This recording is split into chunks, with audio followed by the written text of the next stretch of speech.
So, just to kind of recap where we left off as we were talking about the prelude to the revolution, we know that Americans, that through the process of the French Indian War, through kind of the crucible of Britain trying to behave like an empire all of a sudden, that Americans embraced that they were different, right? It's not that anybody really thought that they were not unique. I mean, the process of coming to a new country was certainly a unique process. Everybody kind of knew that. But Americans really had embraced their position as Britons, as British citizens. And so the process from about 1755 all the way up until you get to about 1775 is a process of Americans coming to terms with the fact that they are very much they are different than what the British want them to be. And they, focus a lot on this terminology about liberty and about freedom. Now, keep in mind, there's hypocrisy there. I mean, these are people who enslave other human beings. There are also people that are ignoring, philosophical debates about what is liberty, what is freedom. You certainly have the British thinking in terms of empire, what's best for the empire, and the Americans are saying, no, that's not what we believe in. So one could really almost change that to it's about preserving individualism. Is really kind of what Americans are after, right?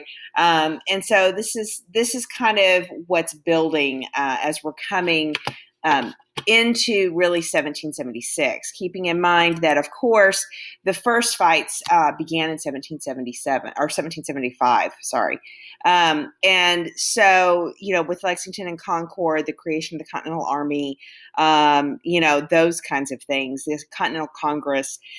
So by the time you get to 1776, right, you really have a country that has been declared in rebellion. You have a country that is divided internally between patriots and moderates and loyalists. And I think it's important to recognize that, really the people that advocated for independence were not the majority, right? They were just a segment of the population. A lot of people really kind of felt like, well, we don't like what's going on, but, are we sure this could really work? And so that would be the moderates. And of course, the ones who are, and keep in mind that as the war goes on, the treatment of the loyalists is going to get worse and worse. In fact, many of these loyalists will have to run away to England and essentially lose everything. And so there's some really kind of sad stories about some loyalists and how they get affected during this process. So we want to understand that these groups of people, the Sons of Liberty, the Daughters of Liberty, we want to be cautious in our veneration of them because they did some things that were not very nice. At the same time, they are a part of this revolutionary story. And really, what we're going to find out as we start looking at the Revolutionary War is that this is the British war. This is the Britain's war to lose, right? Britain's going to decide that they don't want to keep fighting. Britain's going to decide that they don't want to invest the resources. Britain's going to decide this is more of a headache, right? So really what's going to happen is that the colonists are just going to maneuver and outlast. So this gets us into the American Revolution. George Washington, of course, is the head of the Continental Army. As we go into 1776, the Continental Congress has been recalled. The first thing they do is send an olive branch petition to King George. But as they're doing that, they're authorizing the Continental Army to do things. They're printing paper money. So they're really kind of a mixed bag of behavior, right? So they say one thing, we want peace, we love you, King. And on the other hand, they're funding a military, right? And they're behaving like a country. So you can see why Britain was a little bit confused by all of this. And so George III refuses the olive branch petition. And this kind of is the last ditch effort. This is the last moment that everyone's like, okay, fine, war it is, right? And most notably, and I want to underscore this and highlight it, Virginia's governor, Lord Dunmore, will offer freedom to slaves who will join the British, right? He attacks Norfolk, Virginia. And this really, if you think about this in terms of the colonists, right? Virginia, North Carolina, South Carolina, Georgia, these are states that had a strong relationship with Great Britain economically, trade wise. Virginia's history, really, had being established, and long term being a part of the British Empire. So it's interesting that what we see with Lord Dunmore's proclamation offering freedom to slaves and his destruction of Norfolk, Virginia. If you're talking about states that have been hearing how Boston had been treated, this is going to be a pretty shocking turn of events, right? Not only is he destroying Norfolk, but then you have him freeing slaves. And for the colonists, for whom, again, I've mentioned, they're sympathetic to this idea that, hey, you use somebody to extract revenue from them. They're going to be pretty upset that Dunmore offers freedom. And kind of brings to mind that Britain doesn't understand them. Britain doesn't care how they do things. Britain disregards their laws. And this really upsets people in the South. In fact, there are historians that would attribute Lord Dunmore's proclamation as one of the biggest factors that pushes the colonists into the revolutionary cause. That without Lord Dunmore's proclamation, things could have looked very differently, particularly in the Southern colonies that were much more attached, had a much stronger kind of loyalist base. In fact, during aspects of the war, you have as much fighting between patriots and loyalists in the Southern colonies, or their states now, whatever they are, as you do between British and patriots, right? And so that's as much of a headache in the Southern colonies. Also coming out in 1776 is going to be the pamphlet Common Sense. I shared with you a video about Common Sense that I wanted you to watch because this is a pretty dramatic pamphlet. And in fact, this will kind of continue to convince some moderates that they don't need to be a part of Great Britain, right? That the country is big enough to be on its own. And so you're going to start to see increased interest in common sense. You're going to have people really beginning to go, okay, so we don't need to have this British Empire because our economy is healthy. We have all this land, we have all this territory. We are, so very unique. And then, of course, this notion of representative system, right? That the representative system, as it established in the colonies, did so really without much input from the king, and therefore they don't need it, right? And of course, Thomas Paine is a very interesting character in general. Lots of failures. So if you're curious about him, I encourage you to kind of dig into him. The one thing I would point out too is that you really have a lot of debate coming in about what this kind of Declaration of Independence should look like. So we get to 1776. You do have, I think it's in May that they pass the vote to authorize independence. So as we go into June, they essentially say, okay, we're gonna write this Declaration of Independence, and this is when you have the debate over the draft of the Declaration. You have the committee, John Adams, Ben Franklin, of course, as Ben Franklin is this major leader, John Adams as seeing as a more moderate voice from Massachusetts, and Sherman and Livingston. I think Livingston, I don't remember what state he was from. Sherman's from New York, and then Thomas Jefferson from Virginia. And Thomas Jefferson was known for his ability to write. He was also known for being, pretty quiet, and so he will write the Declaration of Independence, and we'll be looking at this in class. And I want to point out just a couple of concepts for when we look at the Declaration of Independence. That who is it addressed to? Right? It's addressed to the world. It's an appeal to the world. This is why we're doing what we're doing. So in a lot of ways, the Declaration of Independence is not really. I mean, it is declaring independence from the king. But its purpose is also to show the world why they're declaring independence, right? The Declaration of Independence is absolutely a mission statement. I mean, by the time this takes place in 1776, independence is basically already happening, right? There's nothing new about that. And so this is really a document for people in the colonies. It's a document for the world. It's a document to Parliament, right? And keep in mind, too, they blame a lot on the king when everybody knew in the 1700s that thanks to the Glorious Revolution, Parliament called a lot of the shots. So it's kind of interesting, right? So you get the Declaration. It is debated. Thomas Jefferson has to put up with these people, criticizing his writing, and they do make some pretty significant alterations to the Declaration that make it much better. And so it gets passed on July 4th, 1776. Oh, sorry. July 2nd. It's passed on July 2nd, and then it's signed on July 4th, something like that. I don't know. It's Sunday evening. I don't remember all of those details off the top of my head. Anyway, somewhere around there. The July 4th is not necessarily the key date, right? That it's not, and it's not even just really distributed until you get to August, right? So lots of little interesting details there. The big thing is that then now that we've created a country, how are we going to run this country? And so they create a thing called the Articles of Confederation. And this Articles of Confederation is proposed in 1777, but it takes like 4 years for Congress to agree on it. And it's basically a system that allows the states to run themselves, right? That there's not going to be a strong central authority.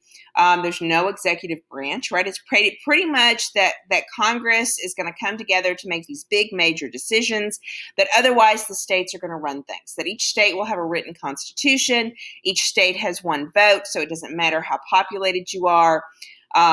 Amendments require unanimity. If you want to pass a bill, you have to have 2/3 of the vote. Congress has very limited power, right? The assumption is that this is not so much a governing body as really a place to kind of resolve some issues. And that really governance is going to be based upon the state. The states will have the courts, the states will have governors, the states will have these systems in place that they've been having in place. So the Articles of Confederation is intended to kind of reaffirm this notion of self-government and status quo that the colonists had come to believe in, right? Based on their colonial assemblies, based on common sense.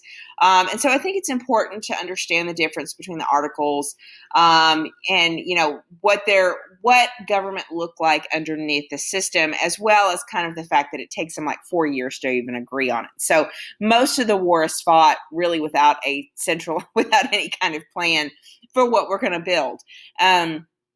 So that's kind of an interesting little detail there. So the Continental Army is like the creation of Continental Army is one of the stories of the American Revolution that we often kind of overlook. In fact, George Washington, one of his skills, right? He doesn't win a lot of battles, but one of his skills is kind of taking this ragtag group of militias and turning them into a force of standing regulars, right? And holding it together despite a lack of funds, despite a lack of resources. So there's a lot to kind of recognize about kind of how Washington creates the army. I also find it kind of pretty funny that the British attitudes towards militias, that Washington's like, yeah, about that. Like, I agree. But this is where we get kind of our earliest idea of the citizen soldier, right? And in fact, what ends up happening with the Continental Army is it becomes largely composed of kind of poor men that don't have the resources. You have a lot of your wealthier gentlemen are actually avoiding the fight, or they're involved in business, or they're serving in some kind of generalship role. So you do kind of have this transition, this kind of composition of the Continental Army, how Washington begins to make it. And it does begin to improve over time. right? So you do start to have that. And so you have issues with the conduct of the war, largely because there's a real lack of centralized authority. There's all this debate about who's supposed to provide materials. There's never enough money, so Congress is constantly printing off continental dollars, and that's creating an issue. This each colony having its own currency makes trade very difficult between them. Now, the one kind of side benefit is you start to have a real family-based economy come out of this, and this family-based economy does kind of hold the war together. But over time, these farmers and artisans that were initially a part of the militias, right, they need to go home to make sure things are working, right? And over time, by the time you get to 1781, the colonial economy is really, really struggling. And I just kind of highlight here a few key differences. I'm not going to go into a ton about the different people. I've got a great podcast I can recommend if you want to know all about the differences between the militaries. The big thing is you can see from looking at this list that generally speaking, the British Army was way stronger, way more trained, way more financed. They were able to pay for Hessian soldiers, all this kind of stuff, as opposed to the Continental Army, which has very little, which struggles with training, struggles with equipment, has some of the same regional conflicts that we've always seen. But there are a few kind of differences there. One of them is that the British have a really long supply line, and that creates problems, slows down delivery of goods. It's also very expensive. It creates a lot of frustration, right? And all it takes is the colonists kind of destroying the supply line or interrupting the supply line. And this is, in fact, what leads to the Battle of Saratoga, right? So this is kind of a part of kind of the story of what hinders the British effort. And being an occupying force is never a good thing, right? Because when you're an occupying force, you never quite know who your allies are. It tends to alienate you from the people within that community because they get tired of you doing that. And they don't really build relationships with people who are more neutral because of the being willing to extend freedom to enslaved people.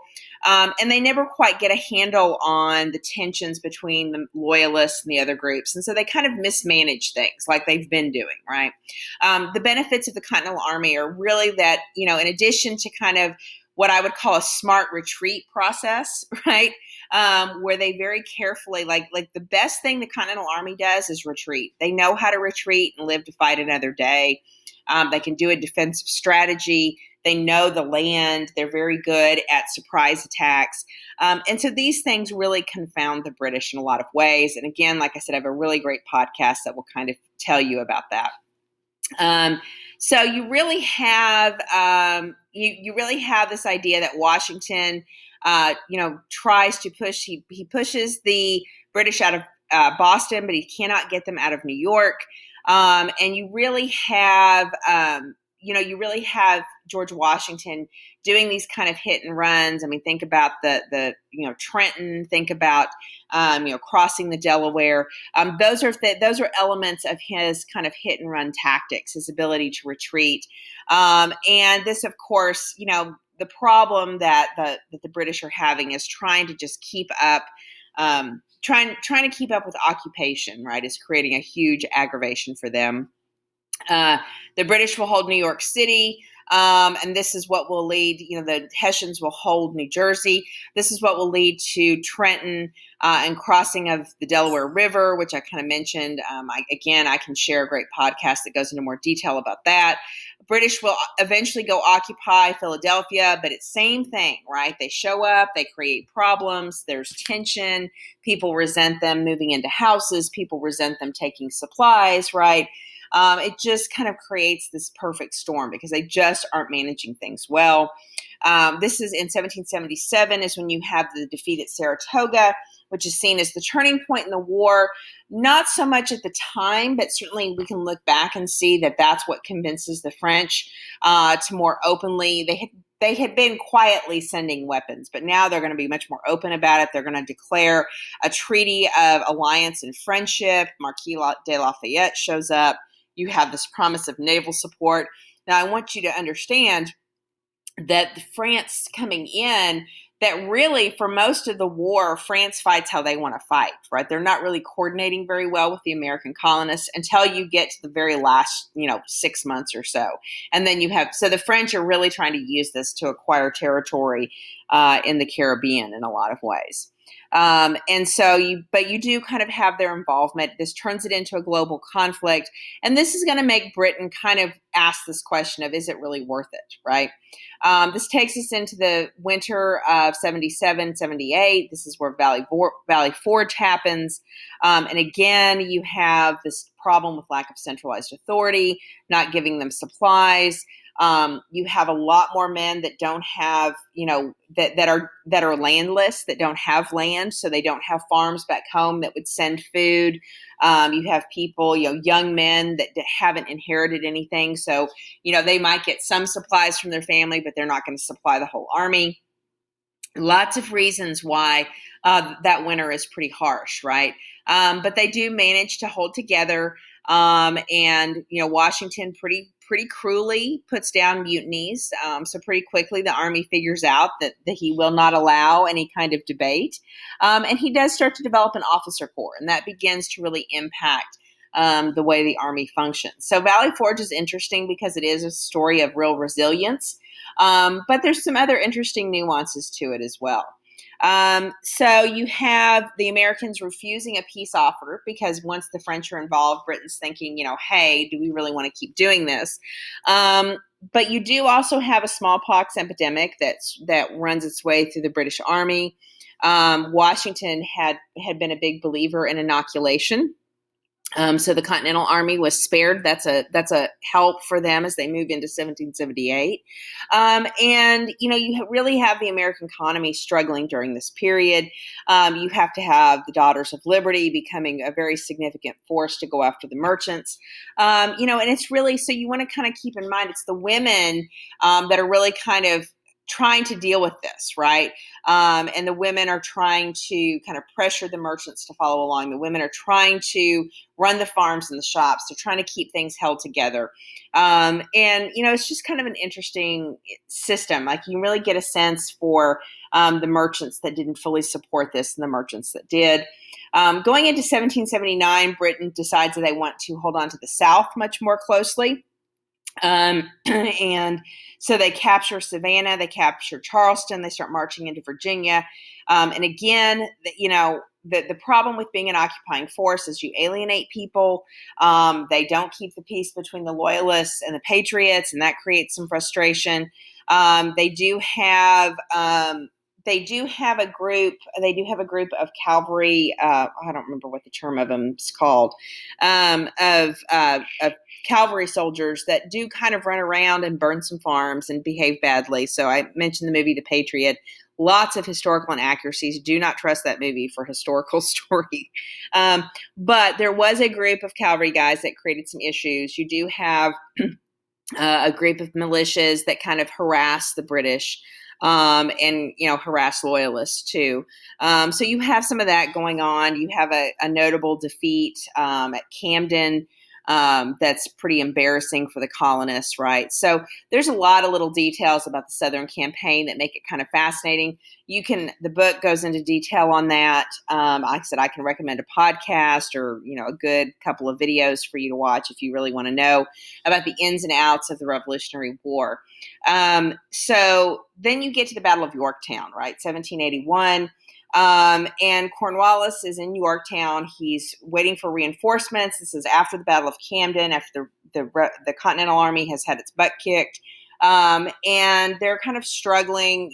Cornwallis is waiting for these reinforcements. Britain's struggling economically. And Washington and the French manage to get on the same page and essentially surround Cornwallis. And Cornwallis surrenders. And what's interesting about this is Cornwallis surrenders, much like Burgoyne did at Saratoga, except this time in 1781, the British Parliament says, okay, fine, and we're done. right? We're finished, right? And I think the fact that they accept Cornwallis's defeat as kind of the last straw tells us that this is really about Britain getting tired of fighting. Right, Britain doesn't want to keep doing this, especially now that the French are involved. They're just not interested, right? So 1781 sees the end of the war. Then it takes about 2 years to come up with an agreement, right? To hammer out the divorce settlement, so to speak. And so in 1783, you have the Treaty of Paris. You had Ben Franklin, John Adams, John Jay. And a lot of what's happening here is that these guys, they don't trust France. Spain had kind of come in at the last minute on the side of France and kind of the global concept of this war. And so the United States is very distrustful, right? I mean, think back to, early colonization, right? And so they don't trust France and Spain. So they really kind of focus on coming to terms with Great Britain. And so this is a very generous settlement for Great Britain because they just want the war to be over and be allowed to go about their business. And so this is why when you look at the American Revolution, you can really argue that that the British, like for them, this is just kind of a temporary separation. This isn't a permanent arrangement, right? They're like, okay, fine, you guys think you can run things so well? Go right ahead. Try to manage it yourself. See what it's like, right? Is really kind of the attitude here. And in return for just being willing to let go and not try to control the colonies or now the United States gets its independence, which means it has access to the Ohio Valley. Because they go all the way, the United States is all the way to the Mississippi River. They're technically allowed to travel on the Mississippi River, although that doesn't last very long. You start having Spain creating issues. Spain will keep Florida. So basically they lose Florida, but at that point, the United States doesn't care about Florida. And most importantly for Great Britain, those British merchants that have been kind of the source of why Britain had such a kind of a confused policy, they can collect their debts, right? So this is a pretty good deal for Great Britain.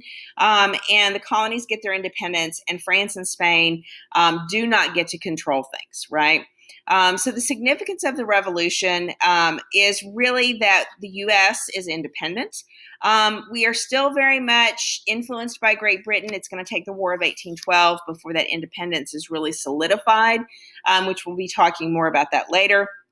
So this is kind of an adolescent period, if you will.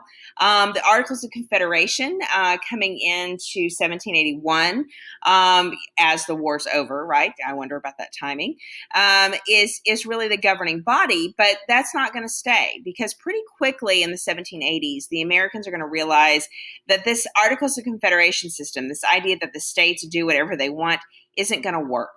And I always find that pretty amusing because here they complained about Britain trying to exert any kind of centralized control over the colonies. And yet fundamentally what they're going to realize is, oh yeah, that's not a very good system. Like you do need to have some kind of central power, right? And so it's kind of interesting to me that how we get to that Constitution, which we'll be talking about more in class. And so, you do have this defeat. You do have, Americans really emerging as kind of this unique culture, this unique system, this unique group of people. And these ideas, freedom of religion, which was ingrained going back to Maryland, continues to be a major factor. This notion of representation and Republican government are major factors. So that's kind of a part of how the country's created. Now, keep in mind, women don't have a say. In fact, women watch their rights get stripped away as the country begins to emerge and kind of grow up a little bit. We still keep slavery around. The Constitution, when it's created in 1787, is created largely on the backs of slavery. Native Americans, their rights are completely ignored. It begins to create an issue. But it's also interesting to note that the idea of the Declaration of Independence and this idea of fighting for freedom and opportunity and individualism is going to start to push northern states to reject the system of slavery. So slavery will preserve the Constitution, will keep the Constitution together, but then what you'll see is that they'll kind of, begin to kind of phase out the practice back at home. And so, of course, the South will not do that because of their dependence on cash crops and agriculture. Where the North. This is why that regionalism that I talked about in the colonial period matters, because the economy in the North was such that they could phase out slavery, where the economy in the South is not that way. And so it's just kind of an interesting development there. And I have a few pictures, notably kind of women. The idea that women were, initially right after the country was created, there were a few states that women owned enough property that they were technically allowed to vote. And it doesn't take very long before those states pass laws that strip women of the right to vote. So I think that's kind of interesting, that there is an intentional effort to take the right of citizenship, the right of voting, away from women. Once the United States is created. So even though they initially start with kind of these ideas of property requirements, that people with property are invested in a healthy government, that's not exactly how they stay. And then you've got a picture of kind of the Mali picture. So I just want to point out, not only were women crucial to the war effort and kind of keeping supplies and keeping farms and shops going, but you had a lot of women that traveled with the Continental Army. Now, George Washington was pretty strict. There wasn't a lot of funny business going on. But those women often served as nurses, and they kind of helped. The story of Molly Pitcher, who was helping to bring water to keep the cannons cool. Her husband supposedly gets shot, and she picks up and keeps firing the cannon. She's kind of a composite character. There were several women that kind of aided the military in that capacity. And then you have kind of a map that shows you, you've got the 13 colonies, you've got this territory to the Mississippi River. And let me point out that this map, and I'll try to show this to you in class so you can see it a little bit better, or, I guess I could present it and you could see it that way. What you see in this particular map is that a lot of these states now are claiming vast areas, right? And they're claiming these vast areas, and there's competition between them, right? And this is important to keep in mind as we're moving into 1783, 1784. One of the first important pieces of legislation that the Congress and kind of Articles of Confederation come up with is that only Congress can control this territory, that Virginia can't lay claim to all of it. So there's a huge land grab among these 13 states that I always find kind of interesting, to recognize that we're back to that same old land issue, right? So that kind of gives you a quick overview of the revolution, and gives you a little bit of an idea of how it shook out. And the textbook does a really good job of this, but hopefully this kind of helps you as you move towards the creation of the Constitution.